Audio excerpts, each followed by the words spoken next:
Welcome to Brandon Stadium for this stock car meeting, which has attracted many of the sport's top drivers. That's because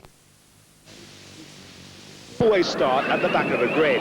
Well, this is the 5th of the 13 qualifying rounds, and the best 5 scores overall will count, and they will decide which drivers line up in the World Final itself in September. So there's a lot to go for. I can promise you that with a complicated point scoring system. It means that the drivers really do have to go flat out in every heat at every qualifying round. Well, your commentator here at Brandon is Dave Lanning. Well, we're moving into heat number 2 here. We see the novice drivers up front there. The white top, Sam Seabrook is car 230. John Taylor from Walsall's in car 187. Frank North from Leicestershire, from Anstey, is 145. Chris Elwell from Rugeley is 501 there, the white tops. And we've got one addition to those. That's Neil Paul Corney. He'll be in car 74. So the beginners, you might almost say that these lads are all accomplished wheel wizards, of course. Have the advantage of starting in front, but then they've got some heavy traffic coming up behind them, and we're looking particularly, they are the superstars, and amongst the red tops to watch for, Andy Stott is in car 160. Bobby Burns from Ilford, he's come a long way here, 471. Dave Mellor from 304, an ex-world champion, he's from Ashbourne, Derbyshire, watching him in car 304, and of course the giant of them all in Formula 1 stock car racing at the moment, Stuart Smith from Rochdale at the back there, looking very cool, calm. He's of course in the gold top with the big number 1 signifying the world champion. So there is the lineup, and we're waiting for the pace lap.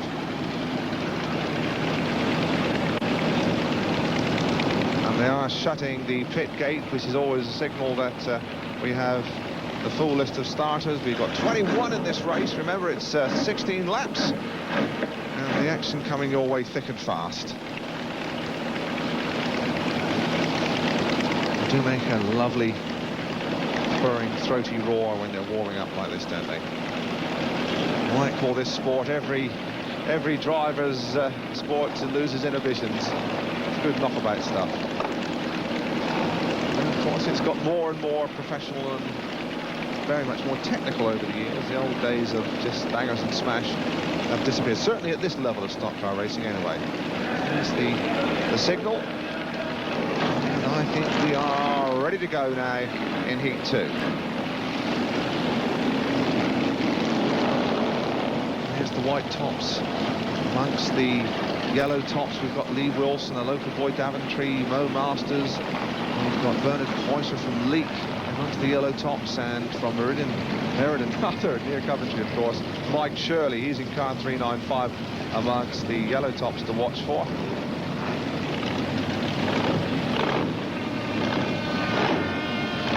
Car number 9, there's Mo Masters. Car number 35. 305, I think that should be. It looks like Andy Webb from Daventry. Here's the Blues, among the Blues. Who have we got there? Well, there's Nigel Land and Pete Blashford. Mo Smith is in there. Ray Leigh from Warrington. John Lander from Cirencester, and John Cayzer from Saffron Walden among the Blues.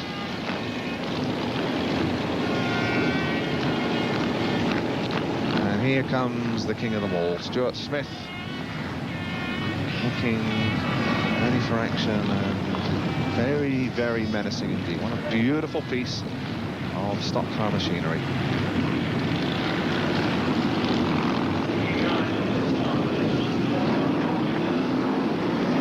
It looks like we are going to have all systems go. Away they go, and straight into the lead is Sam Seabrook from Hinckley in Leicestershire. He leads at the moment. There's some trouble right under our commentary spot. They're all piling up there. And it's one of the novices, Neil Paul Corney, who's into, of course, that car 74. Ahead of the action there, Lee Wilson from Stapleford in Essex managed to get going again.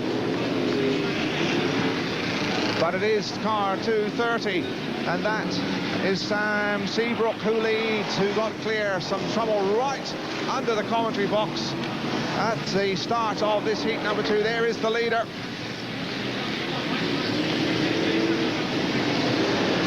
The dust beginning to settle now, although we do have this novice Neil Paul Corney still blocking the home straight here. The The field beginning to circumnavigate him quite well. It really is getting a little bit tight in there, and Stuart Smith, we notice, is wending his way through the field in the most spectacular style.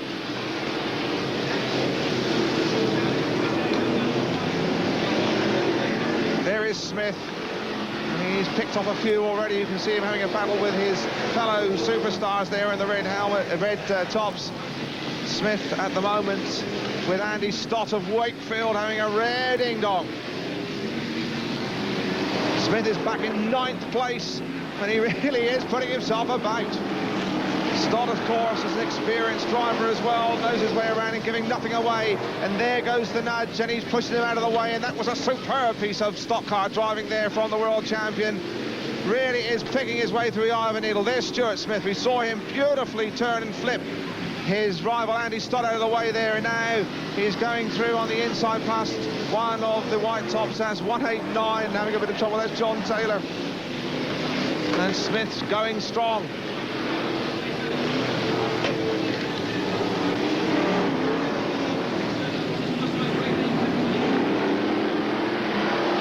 Still it is though Sam Seabrook in the lead. In 2nd place we have another of the white tops, Chris Elwell from Rugeley, and 3rd at the moment is kind of an IMO Masters.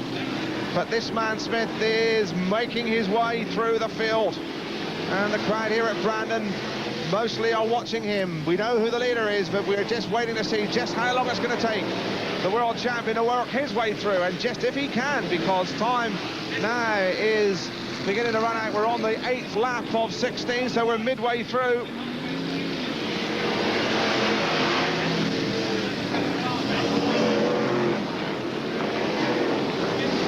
Still Smith wends his way through, going past, what, 2-3 rivals there.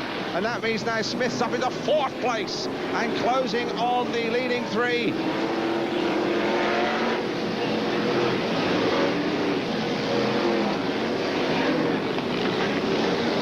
There is Smith. Now, where are the rivals in front of him? It's a good long distance, as you can see.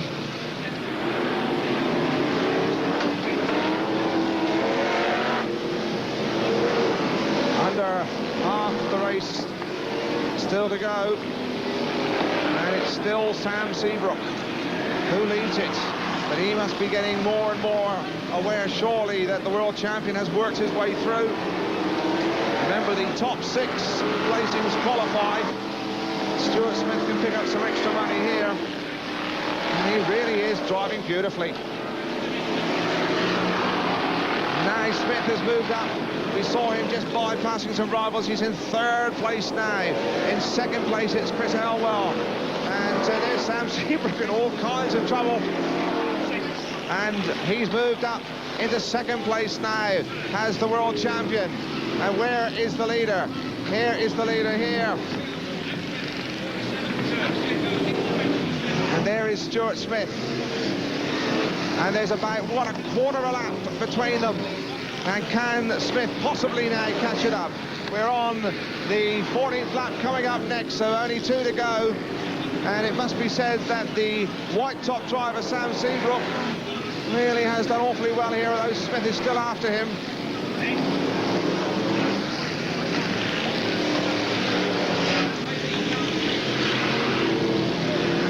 The last lap signal goes out for car 230, Sam Seabrook. And in 2nd place there, we have Stu Smith, and I don't think he's going to catch him now. There is a back marker separating them at the moment. It is car number 395, that's Mike Shirley. But it's going to be Seabrook. He has driven well. Seabrook wins it, he's delighted. In 2nd place there, Stuart Smith, who really did pick his way through in the most masterful fashion.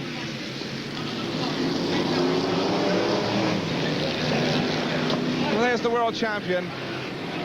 The checkered flag just coming a little bit too soon for him. Maybe another couple of laps he'd have got up on this man, and that's Sam Seabrook. He jumped into the lead right from the start, one of the white top drivers, and he's got a story to talk about for some time. How he beat the world champion in this qualifying heat at Brandon, Coventry.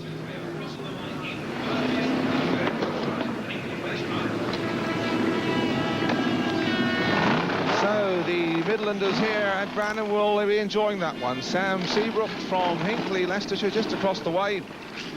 successful in Heat 2, and he did drive a nicely controlled race. Didn't panic. At one stage it looked like he was going to get some pressure from the world champion, but never really closed on him. The faithful warhorse never gets a pat.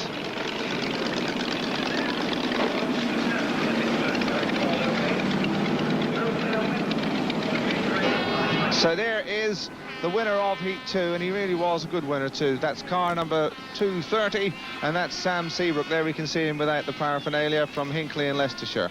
Let's just give you the qualifiers from Heat 2. In second place, we saw Stuart Smith, the world champion, working his way through the field. He qualifies car number 1. In third place, it was car 304, Dave Mellor from Ashbourne in Derby. Car number 247 was fourth, Andy Webb, and car number 501, Chris Elwell, one of the white toppers from Rugeley, qualifies to in fifth place. And the final qualification place there, car number 471 in sixth place, that's Bobby Burns, one of the visitors from Essex. Well, here's that start again. You can see Neil Fourcorn. He's right at the back of those white tops who caused the trouble, and he did it all on his own, just whacked the fence, and from then on there was all kinds of strife inside him as the cars tried to avoid him. They're almost broadside across the track. Just the novice driver and showing his inexperience there. And let's now move to Gary Newbon in the pits. Well, here's the world champion, Stuart Smith. Stuart, do you ever get any problems working out who the leader is? Yeah, many a time. The thing is, when you start right at the back, it's a job to tell who's winning. You know, you've got to guess it half the time, but usually you can see the leaderboard here. They have a big scoreboard, and that helps you out a lot. But, you know, you've a lot of problems most of the time trying to find out just where you are in the race. Is it sheer driving, or do you have any advantage over machinery?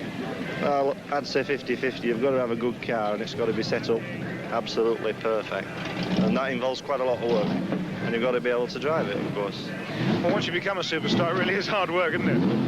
Every race. Yeah, you've got to start at the back, you see, and it means that you've got to pick your way through all the lower graders, and half of them are out of control, you know, and spinning around. It's a bit airy at times, but, you know, that's the idea, is to get through them without getting any damage. Well, let's take the world champion through some of these stages now, and explain, as we look at it, how you actually drive through this race.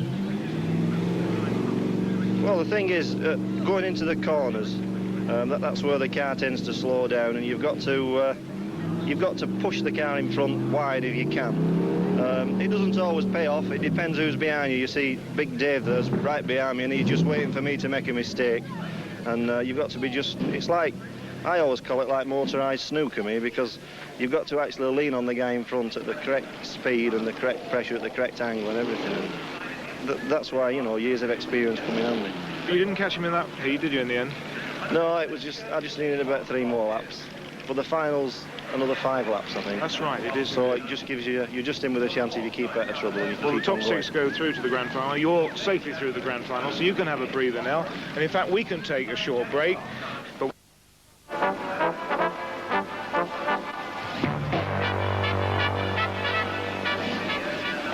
So we've had 2 qualification heats, and we're now ready for Heat 3 here at Brandon Stadium, the BriSCA Formula 1 Stock Car Championship of the World. The qualifying round, we've seen the world champion, and in heat number 3 we have another interesting character, and he's going to be car 467, Bill Bateman, all the way up from Cornwall, who is bidding for a unique treble this year in stock car racing. He's going for the Formula 1 and Formula 2 championships and the hot rods.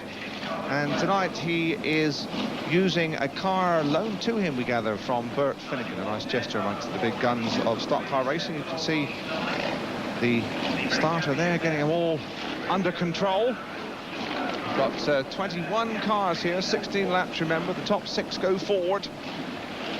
And, well, we've had a couple of surprises really early on with a white top driver, one of the more junior drivers in the last race, Sam Seabrook, beating the world champion, just managed to hang on there. We wonder if a similar kind of surprise is going to happen here in Heat 3. After the 3 qualification heats, we do have a consolation repechage, where the riders and drivers who weren't quite so lucky in their heats have another chance to make the final. Now the white tops, Mel Morris from Wolverhampton is car 444 to watch for. Robert Scriven from Fairfield, Gloucestershire. He's the son of Ray Scriven. We saw him earlier on in Heat 1. He's driving here amongst the yellow boys, yellow top boys. 205 is Tony Sterling from Newark. Let's have a look as they go through. There's car number 91, that's Will Warnes from Sheffield. We come on to the boys in blue. An interesting one here to watch for, 422 Nigel Wharton from Lichfield, who in fact was driving stock cars before he had a road licence. And he's the son of Brian Wharton we saw in heats. And there was Nigel going through. We saw his dad in heat 1. Now the superstars, the red tops, and let's have a look at them. We have got Richard Ainsworth from Coventry. He's come a long way. 154 there is Brian Powles from Nottingham. 467 there indeed is Bill Batten, all the way up from Cornwall. And he may well be the man to keep his eye on here as we move into heat number 3, and away they go. The flag comes down. It's Mel Morris, car 444, who leads at the moment. In second place is Robert Scriven, and moving through there into second place, it is car 27, and that's Eddie Harrison. So the white top boys carve it up at the moment. Still leading, it is Morris. But I think that might be sorted out in just a moment. They're into lap 2 and going through very, very hard indeed was Eddie Morrison. Field spread out behind him. There's the red tops. Plenty of time for them to come through. Moving up into the lead, it was car 27. That's Eddie Harrison.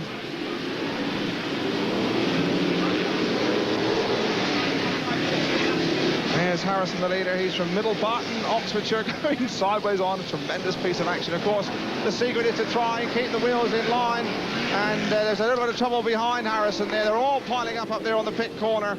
We'll have a look at that in a moment there. We can see the bottom turn. But we have really got some trouble here on the pit corner. You can see them all in a big heap there. Harrison, the leader, picks his way through, involved there. We can see it's Johnny Goodhall's 261. He's in trouble there with one of the white tops. And still Harrison leads it. Morris is second in 139. That's Stuart Smith from Chesterfield's moved into third place.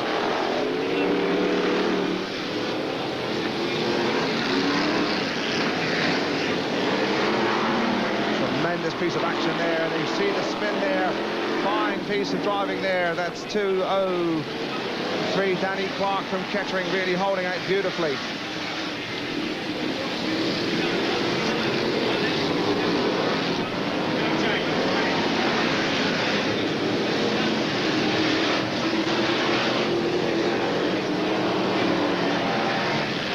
Still Eddie Harrison there, car number 27, he's in the lead. Second is still Mel Morris, and in third place, by our reckoning, it's car 139. That's Stuart Smith. That's another Stuart Smith, and no relation to the world champion, incidentally. He's from Chesterfield in Derby.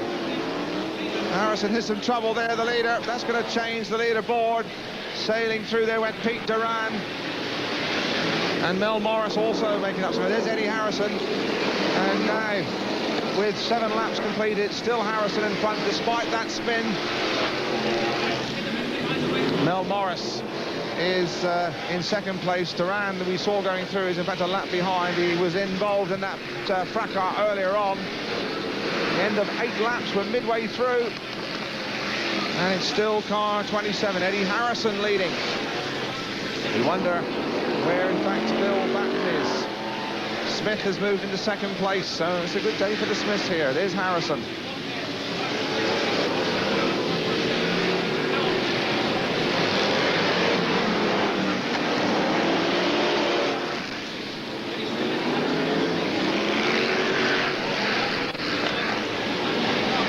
Harrison.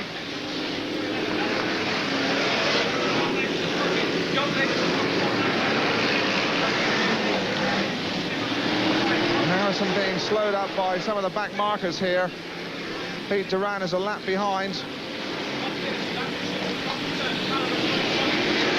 Second place we make it still Stuart Smith. And we're now with just 5 laps to go. In second place, moving up very dangerously, is Smith. He's in 139, and in third place it is car 203. That's Danny Clarke from Kettering. And the battle is really all up front at the moment. You can see that was a marvellous moment to join that particular incident, because it was Smith going through past Harrison into the lead. So there's Smith, and Clarke went through as well. And Clarke again has moved into first place, so this is what it's all about. Some real action here. Danny Clarke from Kettering moving up from third to first in a little over a lap.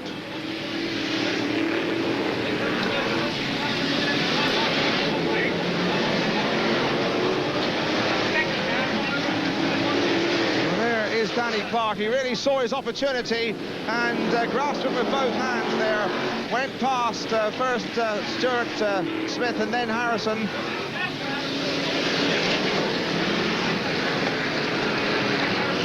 And we're on lap 15. Smith and Harrison have a rare ding-dong for second place, because it looks as though Harrison's got by up into second place, and they're in now to the last lap, and over they go.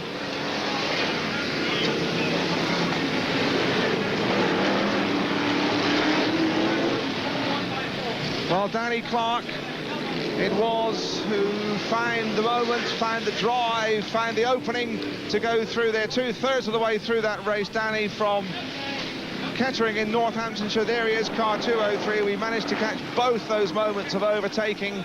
First he went past the front marker Eddie Harrison, then he took Stuart Smith. And that really was stock car racing, the highest order. You can see the action here. There's Stuart Smith going by Eddie Harrison, the long-time leader. Now here comes Clarke. You see him absolutely powering into second place past Harrison. He's the one on the blue top in second place. Up front there's Smith, no relation to the world champion Stuart Smith. Another Stuart Smith. Really can't be aware that he has got Clarke right on his tail as they move into this now. He's just overcooked that corner, and Clarke, you can see, has spotted his moment and has driven through there, and that really was a fine piece of opportunist driving.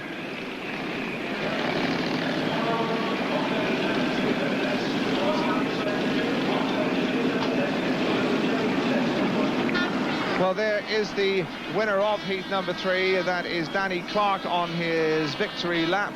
And as he goes around gaining the plaudits, and deservedly so, of the crowd here, let's give you the other qualification places. In second place, Eddie Harrison from Middle Barton. He was car 27. Third place, 139, Stuart Smith from Derbyshire. In fourth place there, car number 154, one of the red top drivers, Brian Powles from Nottingham. In fifth place, it was 211, John Aldridge from Chipping Norton. And the final qualification place going to Mel Morris from Wolverhampton, one of the early leaders. And interesting there in heat 3 that the big superstar Bill Batten, bidding for all those 3 stock car crowns, could only finish back in 12th place. But of course he'll have his chance in the Consolation Repechage, which we'll be seeing in just a moment.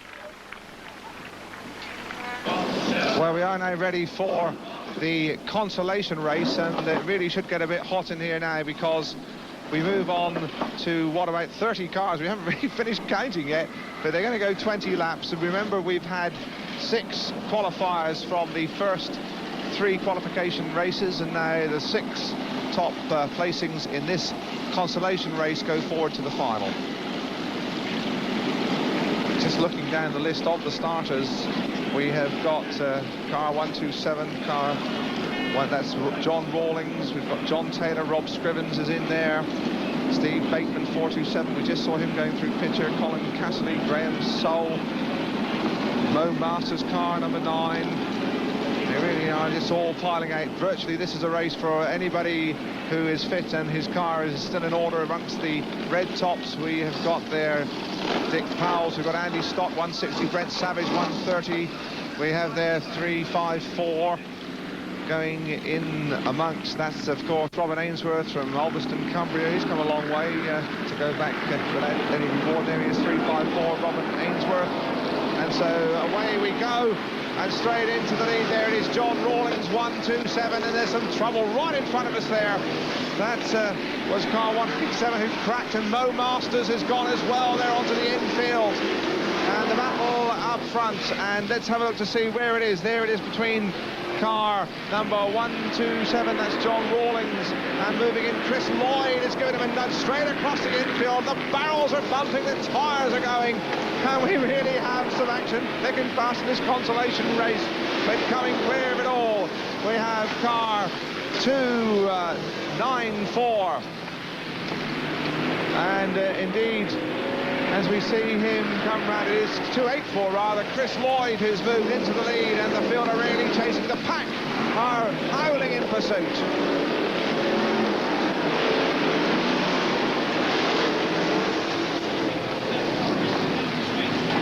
Well, here is Chris Lloyd.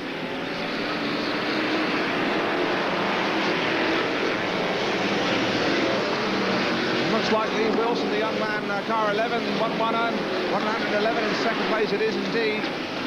But there's not a lot to choose between them at the moment in the pack. Let's see them as they come by. Still Chris Lloyd in front, but the pack seems to be gaining on him. Moving into second place. There, who was it? It was Brian Wharton has moved up into third place. John Rawlings still in second place. And we've lost the lead. There's an awful pile-up on the third corner. They're all in a big heap. You can see that is the leading pack. And going across the inside and moving through into the lead, we had car number 65. They all sort themselves out there. And, well, they're going every which way. Look at this. Well, we will try to sort the melee out for you. It's still Chris Lloyd leading, and 111, that's Leigh Wilson in second place. On lap number 6.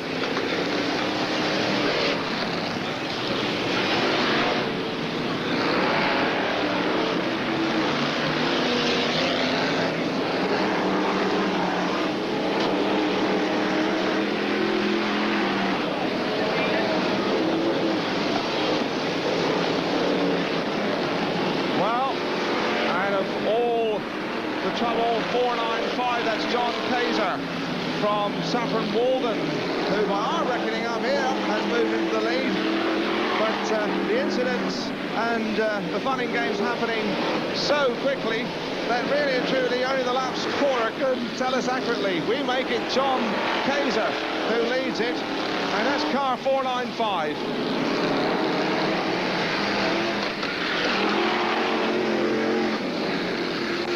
Still Cayzer leads. There he is, and he managed to pick his way through the debris and the carnage. He's in a pack of cars.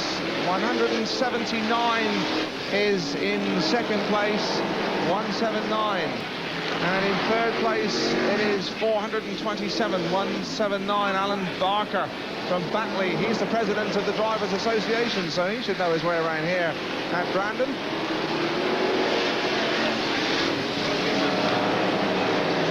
Is beginning to get slick. He did really have the most horrific shunt up down there about lap 3. It let this man in with a chance, and he seized that opportunity again. You really have got to have your wits about you at stock car racing. Here's John Cayzer from Saffron Walden.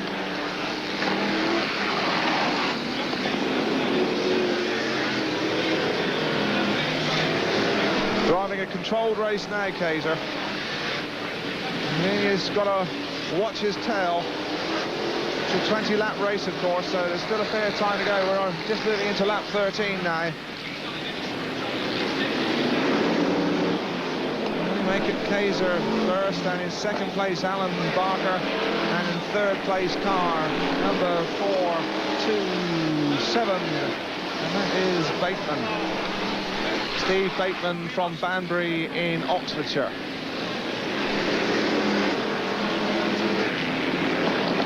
Cayzer.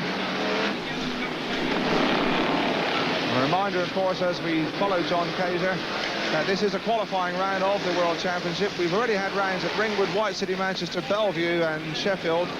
We're here at Coventry for the 5th qualification round, and we also have rounds at Blackburn, Aycliffe, Northampton, Leicester, Skegness, Rochdale, Bradford and Longing. The semi-finals of this competition are at Rochdale in the north and Northampton, with the 1981 World Final at the massive Odsal Stadium, Bradford. Of course, home of Rugby League and for speedway racing for 1 or 2 seasons just a few years back. We make it 5 laps to go, and still John Cayzer in the lead with Alan Barker in second place. Bateman in third place. Here is Cayzer, remember 6 to qualify. Here is the leader. Going past there in pretty fine style, going past Robin Ainsworth. There's the battle there. Ainsworth there, he slid through on the inside. He is driving the most competent and efficient race. Cayzer now on his 19th lap, just a couple to go. All he must do is stay out of trouble.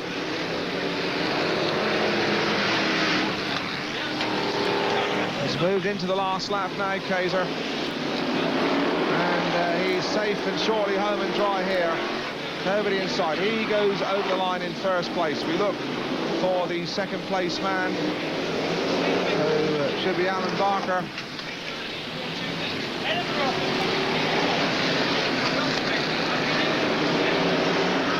And the field all piling behind them.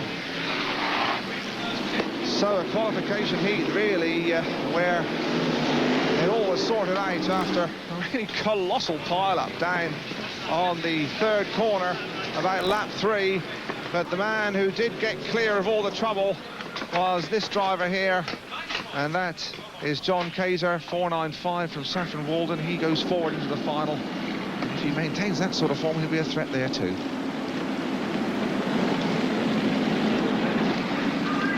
Well, there is the winner, John Cayzer, and as a result of that pile-up, the second place driver over the line, Allan Barker, may in fact have been a lap behind. We are just checking the lap counter. It really was a bit confusing in there, but no doubt about the winner, and that was John Cayzer. Well, there is the winner of the consolation race, John Cayzer, on his victory lap, again taking the well-deserved applause of the crowd here at Brandon Stadium. Managed to take advantage of some early trouble and then stayed out of trouble himself. But now let's have a look where the early leader, that's Chris Lloyd, car 284, lost his lead. You can see he's under some pressure here. And the pair of them go tearing across and picking up a barrel, and that was the end of the race for Chris Lloyd.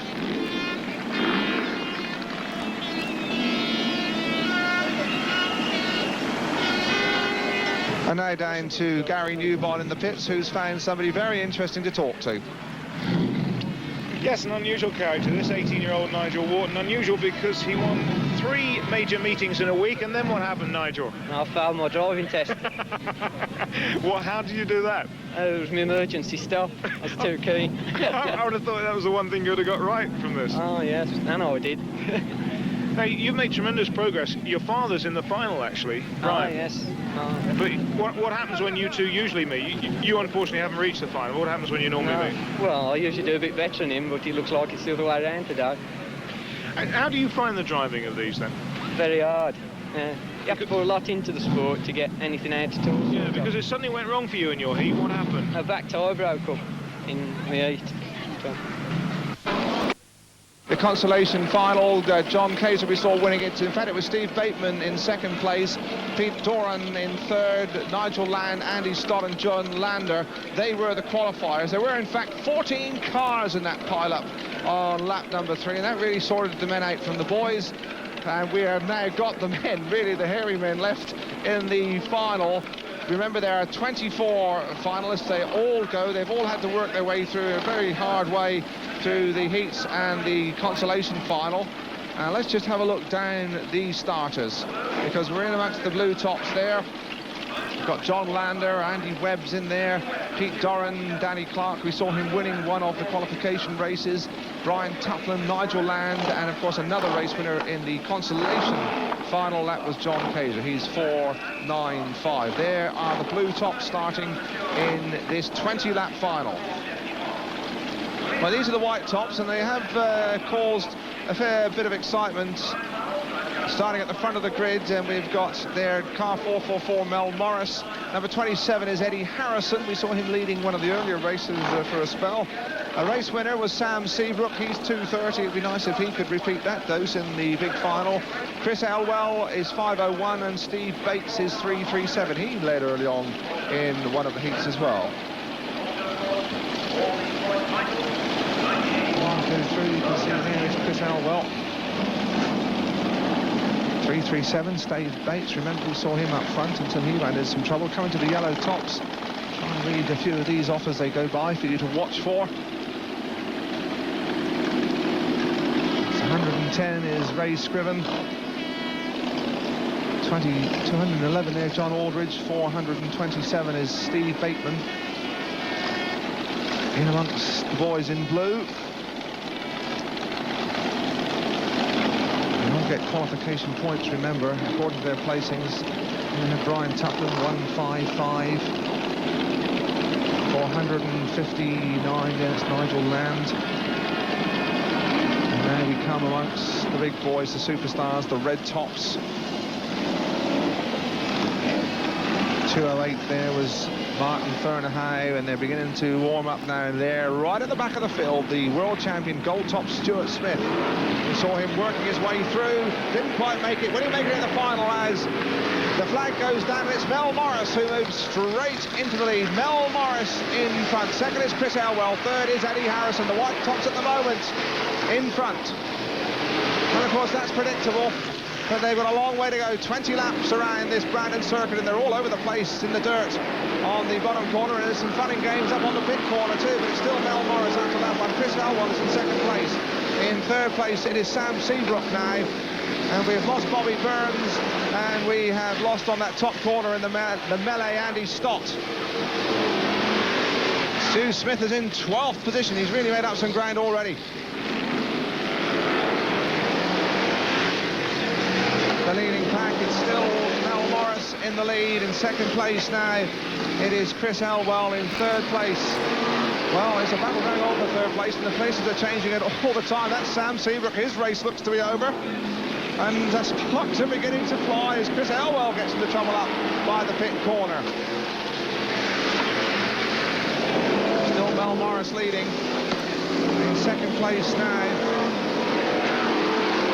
again, the battle's going on for second place. In third place there, Chris Elwell. We saw him battle against the fence. I think it's young Scriven moving into second place now. And that is the leader, Mel Morris. And here comes the hungry pack.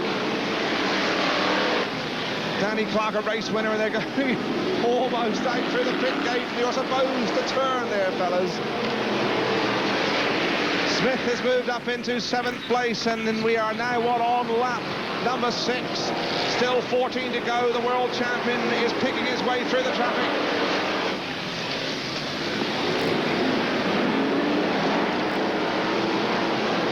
In fact, another Stuart Smith, 139, has moved up into 3rd place as well. So the two namesakes look like they're going to have a big say in this final of the British Formula 1 Stock Car Championship. There is the world champion, Stuart Smith. He really has come through in fine style. Still Mel Morris moving into lap number 8 in 2nd place. It is car 110, that's Ray Scriven. In 3rd place, it is car 427, Steve Bateman. But there is the leader, and he's beginning to settle down a bit now. There is Stuart Smith, and he's in 6th place.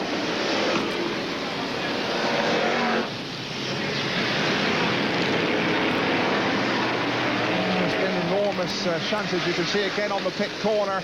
No real damage done. Still Smith. Look at that beautifully controlled piece of cornering. Beautiful picture. The back wheel's spinning.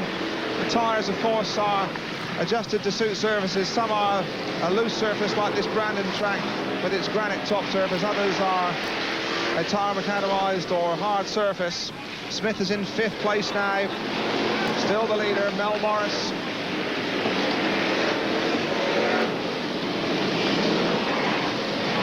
And we're at the halfway stage. Let's just reel them off. Mel Morris leading. Ray Scriven's in 2nd place. Steve Bateman is 3rd. We've got Stuart Smith. We've got the two Smiths together, in fact, in 4th and 5th. Stuart Smith 139 is in 4th place, and Stuart Smith number 1 is in 6th place. And in fact, it looks like the world champion's just moved by his namesake, so that should take him up into 4th place now. There is Mel Morris. Now Bateman has moved into 2nd place behind him. Scriven's in 3rd, and the world champion Stuart Smith is in 4th place, and there he is. Moving into lap 13.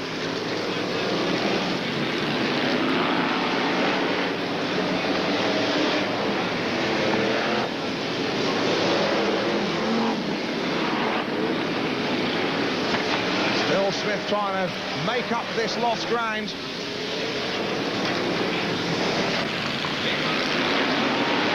Here's Morris.